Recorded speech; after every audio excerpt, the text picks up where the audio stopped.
This is episode 695, and I'm Greg Swanson. Today we're going to be talking about vanishing limiting beliefs. You know, we all have limiting beliefs, those nagging voices that whisper, you're not good enough, you'll never succeed, you're too fat, you're too skinny, you're too old, you're too thin, whatever it is. And limiting beliefs are so powerful because they're the sneaky little things that just creep up all the time. Dr. Amen talks about automatic negative thoughts, and thoughts usually arise from beliefs. So, these things are just there. We just want to be able to identify them and then annihilate them. These internal obstacles can be more crippling than any physical challenge. I mean, you can approach a physical challenge, but if your limiting belief is, I can't do it, you're never even going to attempt it. But they keep you from reaching your full potential, both in mental strength and physical fitness and relationships and work and career. But what if I told you that most of these beliefs are unfounded?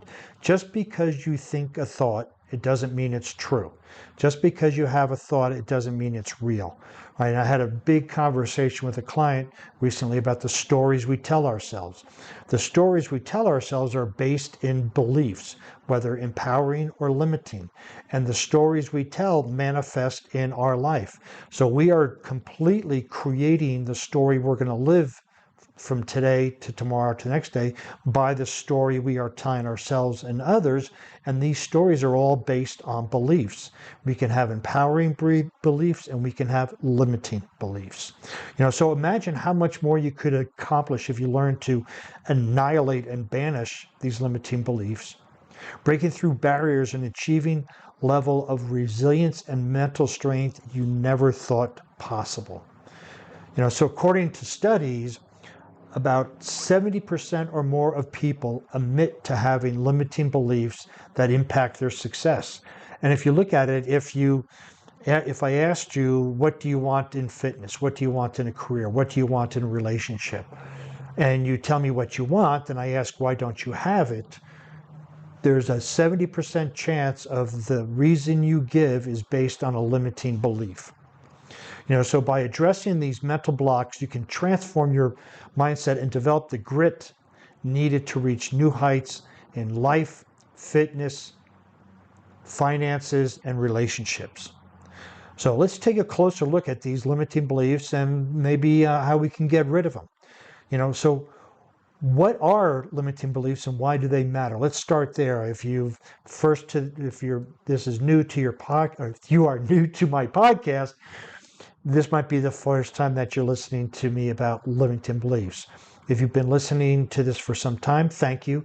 And you have heard me go through this several times, because at the heart of mental strength is doing our best to weed out the limiting beliefs and plant empowering beliefs. So limiting beliefs are deeply ingrained thoughts that restrict personal growth. There could be thoughts, there could be a very strong held opinion, but they restrict personal growth. And we're going to encompass personal growth with your finances, your career, your relationship, your fitness, all those aspects of it. Limiting beliefs normally originate from past experiences, societal conditioning, or fear of failure. Now, past experiences could be 1 minute ago, 1 day ago, 1 week ago, but whatever happened, it's usually associated with a significant emotional event that can either empower us or disempowering. Social conditioning, we can be reading all this fake news and it keeps getting into our unconscious, then pretty soon we adopt that limiting belief. And so this is where they can come from. Limiting beliefs directly sabotage mental strength and resilience. And we're talking about limiting beliefs. We can flip that around and have empowering beliefs support mental strength and resilience. But limiting beliefs, just by their word limiting, hold you back from what you're capable of.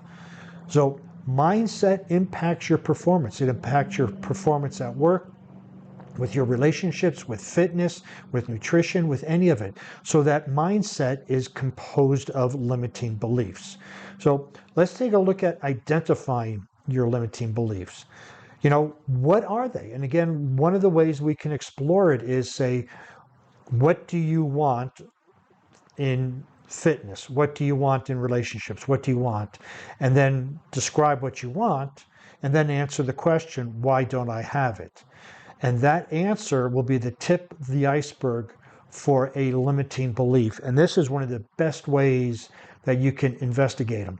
You can also look at the reality you're living and you ask yourself, what beliefs would I have to have in order to create this environment? And that's going to help you identify limiting and empowering beliefs. And then once you see those, we need to recognize them. Okay, this is a limiting belief. If we try to justify our limitations or argue for our limitations, we are not going to be able to annihilate, dissolve, and eradicate those limiting beliefs. But when we can recognize them as, oh, this belief is holding me back, then we're at the start of how to remove them. And then you look at, how do these beliefs manifest in your day-to-day lives? Another belief is, or another exercise is, you can write on a piece of paper, money is, work is, people are, life is, and answer those. And there's plenty of these workshops. I go this through my clients. I'll help them identify this. But once they identify, then you can see how they show up in your life. And this is important. We want to have evidence of these limiting beliefs, because you say, oh, no, that's not true. Well, we can find it when it shows up. And, and then we want to be able to be aware. Again, I can't stress enough the importance of self-awareness on just not the thoughts, which lead to the limiting beliefs, which lead to your actions, which lead to your results, right? The T-FAR model. Thoughts lead to actions, lead to results. Thoughts lead to feelings, which lead to actions, which lead to results, and those thoughts come from limiting beliefs. And if we want to really investigate that, we have to look at the results we're getting, and if we don't like them, we have to go back and say, what would I have to believe in order to manifest or not manifest what I want? So then, how limiting beliefs affect physical fitness and mental strength? This is a really good correlation. I could have used career, relationships, but when we look at, and I've talked in other podcasts, that the physical gives way to the mental. So we're going to take a look at this, and your mental barriers prevent you from starting new routines or sticking to goals, right? You go, some people wake up, I'm too tired to go to the gym. That seems like a statement, but that's more of a limiting belief. If you think about, well, if you had to go to Hawaii, would you be able to get up out of bed? Yes, you could. So the belief is Hawaii is more important than your physical fitness at some level. So we want to take a look at this and see how these limiting beliefs, I can't go to the gym 3 times a week. I can't do this. I can't eat right. I can't track. I don't know. All of those are limiting beliefs. They sound like statements of fact. And again, just because you thought that fact doesn't mean it's true. And so there's this grit and endurance, and it strengthens performance. And how do you get grit and endurance and resilience? Is having a belief that what you're going to experience helps you grow. If you think that, and I'm going to use the word discomfort, if you think that discomfort isn't going to help you grow, that would be a limiting belief. So you're not going to push yourself to that discomfort. That discomfort could be doing 5 sit-ups. It could be doing walking for 10 minutes, whatever that is. If it's, well, that's too discomfort, I can't do it. Well, you can't or you won't. Most of the time it's I won't do it, and that's based on a limiting belief. And so we want to rewrite the narrative. We want to take a limiting belief and we want to turn it into a empowering belief. And one of the biggest ways is using the word yet. I can't go to the gym 3 times a week yet. When we have yet, it means that it's an open-ended, and we can start to work on that. And so we can reframe these into positive affirmations. Think about it. You are having affirmations every day. When you repeat something that you don't want to do or you can't do, that's an affirmation.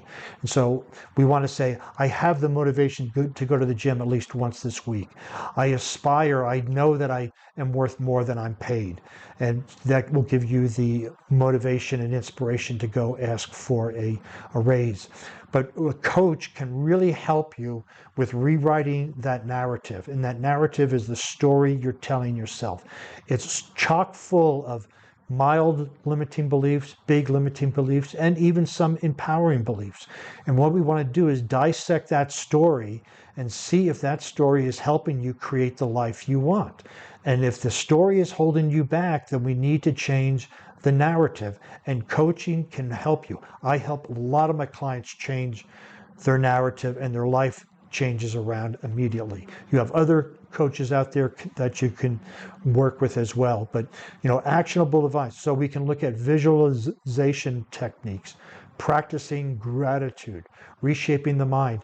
So visualization, we've gone through this a lot, right? You want to mentally rehearse what you want to have accomplished. So if you want to go to the gym and you want to walk 1 mile on the treadmill, you'll see yourself on the treadmill walking. You'll see the 1 mile indicator come up on the display. You'll press stop. You'll feel good about yourself. Then at night, you can practice gratitude by saying, I'm grateful that I was able to walk 1 mile today. And all of this will help reshape your mind and reshape your thinking. So then there's this growth mindset, which I've covered many, many times, which means that your mind is flexible, it's malleable, your thoughts, your beliefs, all of that every event can produce a learning experience. And what we want to do is not gloss over rose-colored glasses. Let's say you went to the gym, wanted to walk 1 mile, and you only walked a half a mile. A fixed mindset would say, man, I suck, I'm not good at this. A growth mindset would ask, how is it you are able to accomplish a half a mile, and let's do that twice. So this is a part of a growth mindset, is identifying the results you get, look how you got them, and repeat it. And so there's mantras and mental exercises replacing limiting beliefs. I'm currently working with an app that works with self-talk, and I'm negotiating with them. And when I finalize that deal, I will share with you, because it's one of the most unique apps I've used, and I'm really excited to share this with you. But you can do mental exercises, you can do a lot of stuff with limiting beliefs. All of this really, really works so much better when you work with a coach, whether it's me or someone else. So here's some practical tips, right? So the actions we have is is daily affirmations, affirming what you want, goal setting, and focus on the progress, not the perfection. So if on a scale of 1 to 10, you got to 7, how is it you got to 7? Not that you fell short. Those are things that we can look at. Accountability, finding peers, mentors, coaches to hold you accountable, because the action will break through those limiting beliefs. If you think you can't do something and you're held accountable for doing it and you do it, that automatically proves that your limiting belief is incorrect. And one of my biggest challenge with clients is telling them to prove they are wrong about their limiting belief. Prove that is not correct. And that means going back in time and acting now as if those things are not true. Meditation and mindfulness help out tremendously. So there's this great connection between grit, resilience, and overcoming limiting beliefs.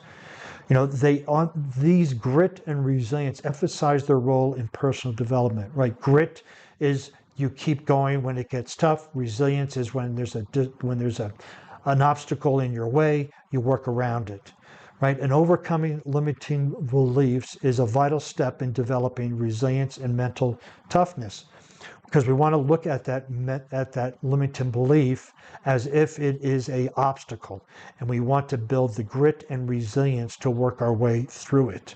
The benefits of grit in both physical and other areas of your life cannot be overstated. Grit is you just keep going inch by inch, anything's a cinch. The principle of Kaizen, right? Just a little bit better today. Grit is mean you keep on moving. Resilience is if something happens and you stop and something, prevents you from moving forward, you take a breath, you think of a new way, and you keep going. You may have to take a different path. And we want to have that mindset of resilience to thrive even in the face of setbacks. You can call it mental strength, mental toughness, warrior mindset, whatever it is, but it means when you set your sight on something, you keep going. And limiting beliefs will hold you back from that. And so the biggest battle that you're going to have with resilience and grit is annihilating those limiting beliefs that are holding you back. Limiting beliefs are nothing more than mental roadblocks. They're invisible. The only power they have over you is the power you give them, and they're preventing you from tapping into your true potential. You do have the power to break free. You have examples. If you go back in your life and look at different areas in your life, you have had limiting beliefs and you have broken free of them. So by recognizing and rewriting your limiting beliefs, you can transform your mindset and develop the resilience needed to conquer any challenge, mentally, physically, emotionally, and spiritually. Start today by identifying one limiting belief and replace it with an empowering one. I just gave you a bunch of tools to do that. Your journey towards greatness begins with a single step. So let's go for it. If you want to see the show notes on this podcast, you can visit warriormindcoach.com. While you're over there, you can find some more useful information in the form of podcasts as well as blog posts.